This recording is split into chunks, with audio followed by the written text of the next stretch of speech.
Você já sabe que a massa molecular ou peso molecular de um polímero tem influências sobre suas propriedades e seu comportamento de processo. Mas e a distribuição da massa molecular? Já ouviu falar sobre essa característica? Será que ela tem também alguma influência sobre o comportamento do material, sobre suas propriedades? Para descobrir, fica comigo até o final do vídeo.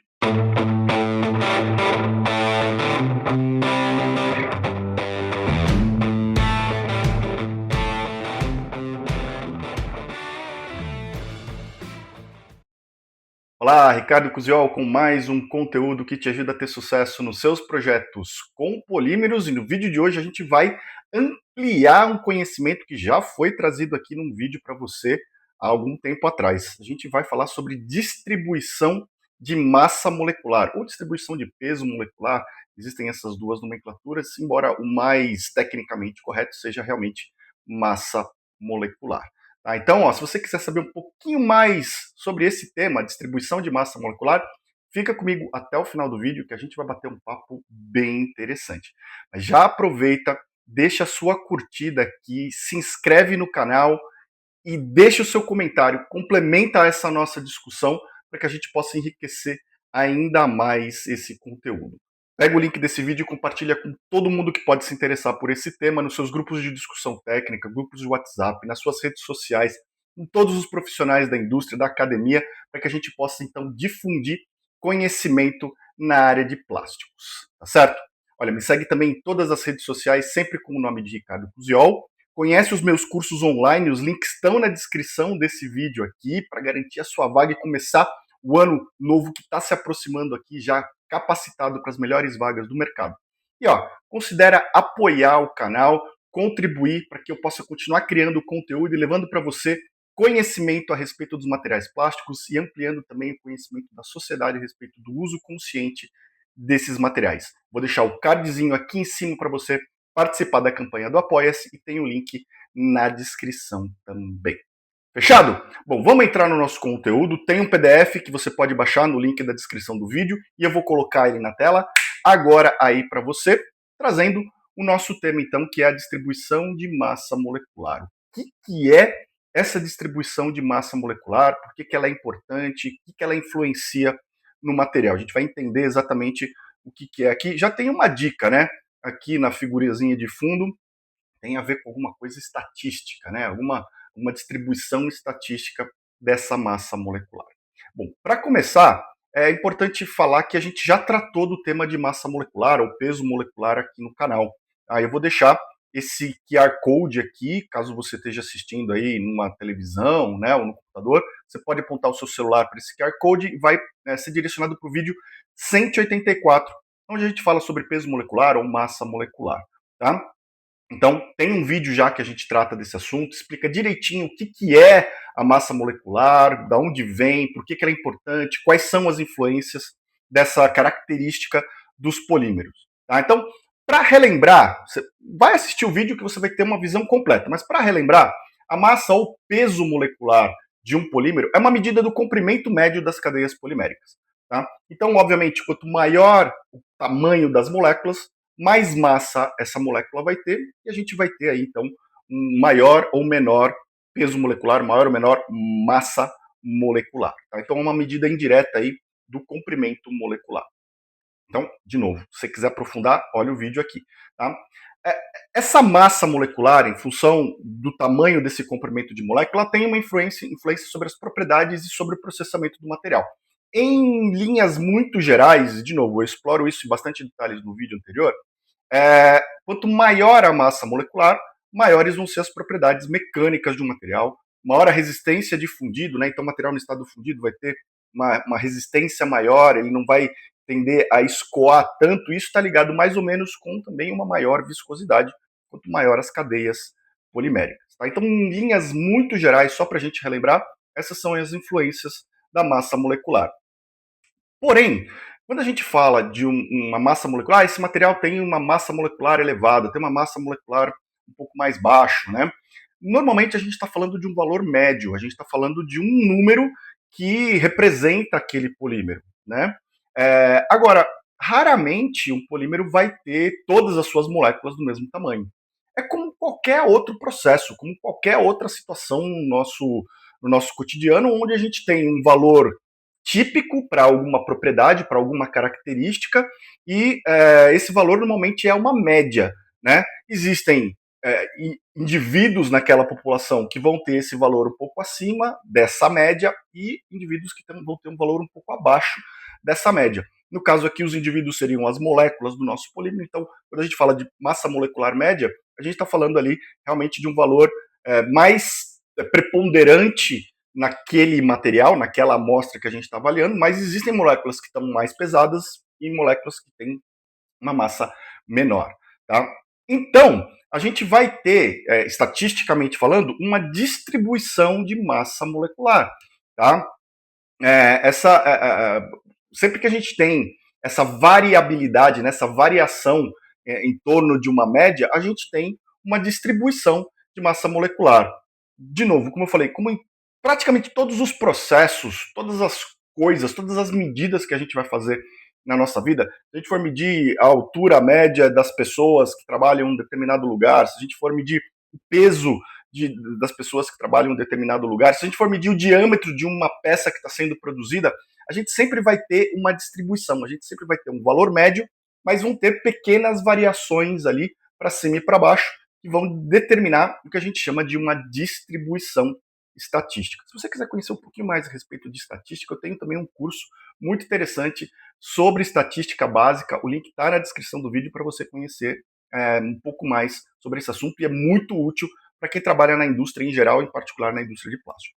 Tá? Mas, de novo, como em todos os processos, quando a gente polimeriza um material, a gente vai aumentando a massa molecular das moléculas à medida que elas vão sendo polimerizadas, as moléculas vão ser geradas em tamanhos variados.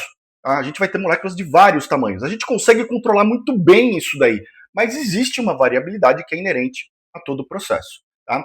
Essa variação no comprimento das moléculas vai seguir uma distribuição estatística. Tá? Ela vai ter uma distribuição que a gente consegue, inclusive, prever e a gente consegue medir essa distribuição. Ela vai se assemelhar muito a uma distribuição normal que a gente discute na estatística. Ela vai ter uma média e um desvio padrão. Tá? Bom, as influências que a gente mencionou do desvio da massa molecular, que a gente reviu agora um pouquinho atrás e que você pode voltar naquele vídeo antigo lá para dar uma olhada, elas normalmente estão se referindo ao valor médio. Né? Então, maior peso molecular médio, maiores propriedades mecânicas, maior viscosidade, menor peso molecular médio, menores propriedades mecânicas, menor viscosidade. Tá?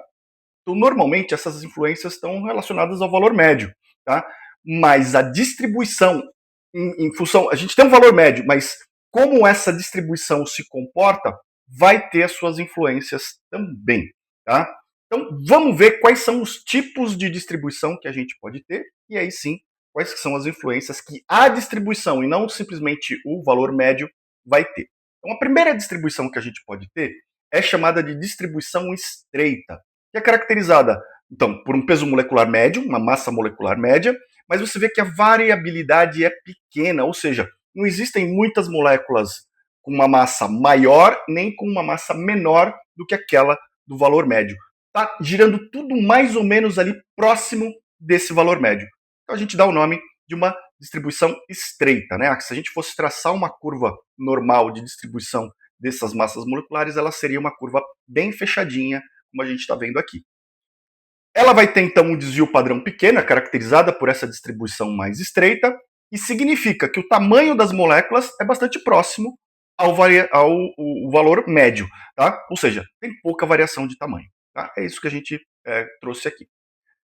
Embora a gente vai ter então uma distribuição estreita, o valor médio pode variar. Então aqui eu estou trazendo esse valor médio. Mas a gente pode ter um valor médio um pouquinho acima, um pouquinho abaixo, ainda com uma distribuição estreita. Então você vê, a gente tem a influência daquele valor médio que a gente falou anteriormente. Né? Ele pode ser maior ou menor, mas a distribuição permanece estreita e ela vai ter a sua influência também. Então, um valor médio alto tem as suas influências e, sendo estreita, vai ter algumas coisas adicionais. Tá? Então, uma coisa é independente da outra. A gente tem também uma distribuição que pode ser ampla ou larga. Tá? Então, o que a gente percebe aqui? A gente tem um valor médio e agora a distribuição, a variabilidade é maior, ou seja, o desvio padrão é maior. Isso significa que o tamanho molecular varia mais, varia bastante. Então, esse polímero é formado por moléculas bem grandes e bem pequenas. Claro que as maiores aqui, elas vão aparecer em menor quantidade, como a própria distribuição mostra aqui, né? A grande maioria está centrada aqui em torno da média, tá? Mas existem moléculas bem menores comparadas com o valor médio e bem maiores comparadas com o valor médio também, porque essa variabilidade é maior. E da mesma forma que acontece com a distribuição estreita, a gente pode ter um valor médio maior e uma distribuição larga, um valor médio menor também com uma distribuição larga. O valor médio ele pode variar e a distribuição, a variabilidade, ela pode ser mantida aí em função das características que a gente vai ver daqui a pouco, tá certo? Mas existe um terceiro tipo de distribuição, e esses são os três que a gente vai tratar aqui, que é a chamada distribuição bimodal, que teria uma curva mais ou menos como essa daqui.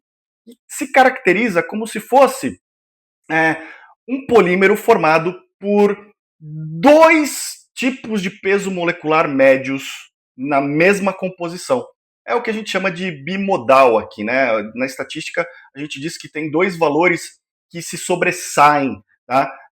Que tem uma representatividade em termos de quantidade presente naquela amostra bastante expressivas, tá? Então, normalmente, ela possui uma distribuição um pouco mais larga, né, por essa característica que a gente está vendo aqui, mas ela tem dois tamanhos predominantes em termos de quantidades. Tá? Então, a gente chama eles de bimodal.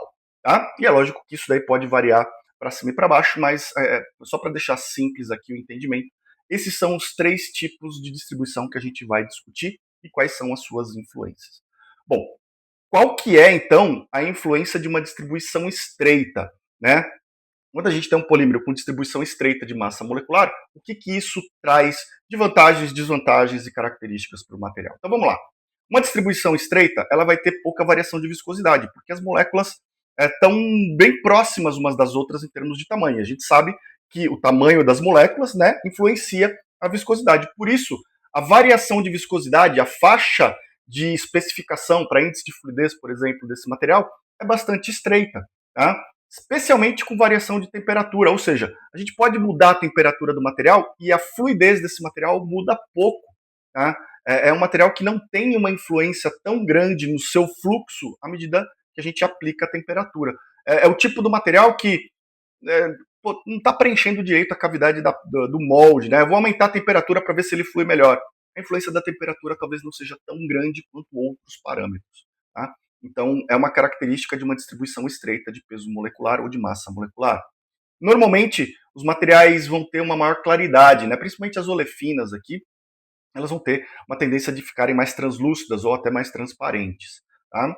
E vai ter uma consistência de propriedades maior. Da mesma forma que a viscosidade varia pouco, as propriedades variam pouco, ou seja, a gente consegue faixas de especificação mais estreitas, são mais previsíveis as propriedades desse material e, portanto, é mais interessante para algumas peças que precisam de precisão, que não podem ter tanta variação de propriedades, de comportamento na aplicação final. Tá? Agora, existem algumas desvantagens dessa distribuição. Ela vai ter menor resistência de fundido. Né? Então, o material no estado fundido ele tende a escoar mais facilmente, ele tende a não ter uma resistência muito grande, principalmente para processos como o sopro, que a gente precisa de um parison ali que vai se formando bem estável, sem escoar, né? Sem alongar antes que o molde se feche e o sopro aconteça. O mesmo acontece na extrusão, onde você tem aquele trecho onde o extrudado sai da matriz e entra no calibrador, que ele não tem aquele embarrigamento. Tá? Então, para aplicações de extrusão e sopro, distribuição estreita de peso molecular ou de massa molecular talvez não seja tão interessante. Tá? Tem menor tenacidade, normalmente a gente vai ter polímeros que não têm uma resistência ao impacto tão elevada, por conta de a gente ter moléculas muito iguais e a gente não tem um emaranhamento molecular tão grande, tá? Que é favorecido pela diferença de tamanhos das moléculas. Tá? Então, às vezes, até apesar de ter um peso molecular, uma massa molecular mais alta, a tenacidade do material não aumenta tanto devido à falta desse emaranhamento, ou menor emaranhamento molecular. Tá? E, obviamente, a gente vai ter aqui custos associados à fabricação desse tipo de material um pouco maiores, porque os catalisadores que são usados são específicos aqui, né? São normalmente os catalisadores metalocênicos, e eles têm um custo mais elevado, certo? Então, distribuição estreita tem essas características, você percebe aí, então, que a distribuição mais, ou independente do peso molecular em si, tem algumas influências no comportamento do material também. E a distribuição larga? Quais que são as influências de uma distribuição larga de peso molecular? Vamos lá. Vantagens, características. Ao contrário da distribuição estreita, ela vai ter maior resistência de fundido e tenacidade, porque agora a gente tem moléculas bem grandes e moléculas menores que favorecem o emaranhamento molecular. Isso aumenta a resistência de fundido, né? Segura um pouco a viscosidade do material e aumenta também a tenacidade desse material. Vão ter uma tendência de apresentar melhor fluidez, porque a gente tem moléculas bem pequenas aqui, combinadas com moléculas maiores, e essas moléculas menores aqui vão atuar como se fossem lubrificantes, ajudando na fluidez do material e aumentando principalmente a janela de processamento, ou seja, com variação de temperatura, eu consigo mudar sensivelmente a viscosidade do material e com isso eu consigo controlar melhor, dar uma janela de processamento maior para o meu material. Nesse caso aqui, eu vou ter também uma maior resistência ao stress cracking e fratura de fundido, também pela presença desses materiais de menor peso molecular aqui, para ajudar no deslizamento, evitando a fratura de fundido, e as moléculas maiores aqui, ajudando na resistência química, né, no stress cracking. Bom, existem também algumas desvantagens para isso daqui. Uma variação de propriedades maior. Obviamente, como eu tenho moléculas que variam bastante, as minhas especificações de propriedade vão ser maiores. Eu posso ter propriedades finais que variam mais comparado com uma distribuição estreita de propriedades. Não vou conseguir materiais tão claros, tão translúcidos ou transparentes como eu tinha com uma distribuição estreita e menor previsibilidade do comportamento de cristalização. Tá? Posso ter uma variação maior, então, de ciclo de moldagem, posso ter uma variação maior de propriedades mecânicas do material. Tá? Então, essas são as características de uma distribuição larga. E uma distribuição bimodal? Né? Uma distribuição bimodal também tem algumas características e alguns materiais são feitos especificamente com essa distribuição para atender alguns requisitos. Muito comum em polietilenos, tá? Mas vamos lá. Vantagens da distribuição bimodal. As melhores combinações entre fluidez e tenacidade. Porque agora eu tenho bastante moléculas com uma massa molecular mais baixa e bastante moléculas com uma massa molecular mais alta. E isso então combina o melhor dos dois mundos.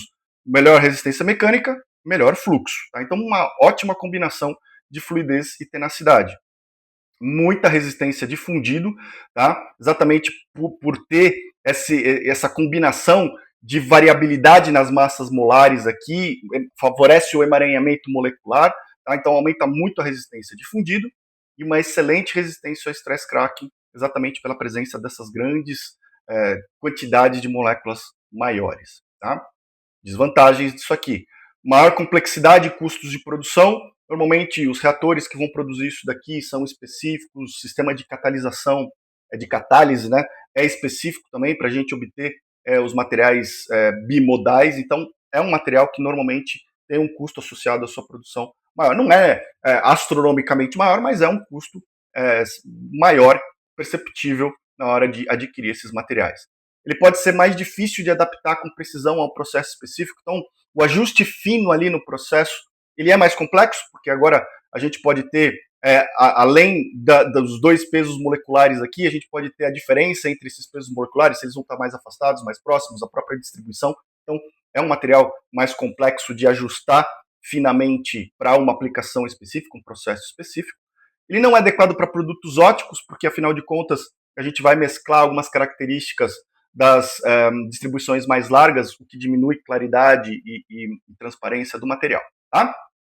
E agora eu quero trazer para você então um resumo visual de todas essas distribuições. Tá? Então, tudo que a gente falou sobre a distribuição estreita, a distribuição larga e da distribuição bimodal, mas essa última linha aqui, ela é adicional. Então, eu trago aqui algumas aplicações onde são interessantes para cada uma das distribuições. Então, a distribuição estreita normalmente é mais direcionada para produtos injetados, de alta precisão, onde a gente precisa de alta repetibilidade, constância de propriedades mecânicas. Aplicações óticas, onde claridade e transparência são importantes, e aplicações eletroeletrônicas, também por questão das propriedades mais estáveis. No caso da distribuição larga, normalmente são destinadas a aplicações sopradas, filmes, tubos de alta resistência e extrusão em geral. E a aplicação dos polietilenos, ou principalmente dos polímeros com distribuição bimodal, são em tubos pressurizados, né? Então tubos para transporte de fluidos onde a pressão vai ser significativa, soprados de alta resistência, principalmente peças de grandes dimensões, que precisam de uma boa resistência de fundido, precisam de resistência a impactos, de queda. Então, materiais soprados de alta resistência caem muito bem para materiais bimodais e peças automotivas que precisam de bom fluxo e alta resistência mecânica. Certo? Então, aqui um resumo de tudo que a gente discutiu e as aplicações ideais para cada uma das distribuições de massa molecular. Lembra de entender todos os meus cursos online aqui, garantir a sua vaga, tem os QR Codes para cada um deles. Se você baixar o material e clicar em cima de cada imagem aqui, você vai ser direcionado para garantir a sua vaga, conhecer todo o conteúdo de cada um desses cursos, então não perde mais tempo. Vai se capacitar para entrar o próximo ano preparado para as melhores vagas do mercado. Deixo aqui os meus contatos, WhatsApp, e-mail, o link para o canal do YouTube para você compartilhar esse documento aqui com todo mundo que possa se interessar e o QR Code para baixar o meu aplicativo de referência no mercado de plásticos, certo? Então, olha, eu fico muito curioso para saber como esse conteúdo te ajudou no seu dia a dia. Que problemas ele ajudou a resolver, que projetos ele ajudou a desenrolar. Me conta a sua história, deixa um comentário aqui, me manda uma mensagem dizendo como esse conteúdo te ajudou e propõe também outros assuntos que sejam do seu interesse para eu criar vídeos como esse que te ajudem no seu dia a dia. A gente se vê no próximo vídeo, um grande abraço e até lá.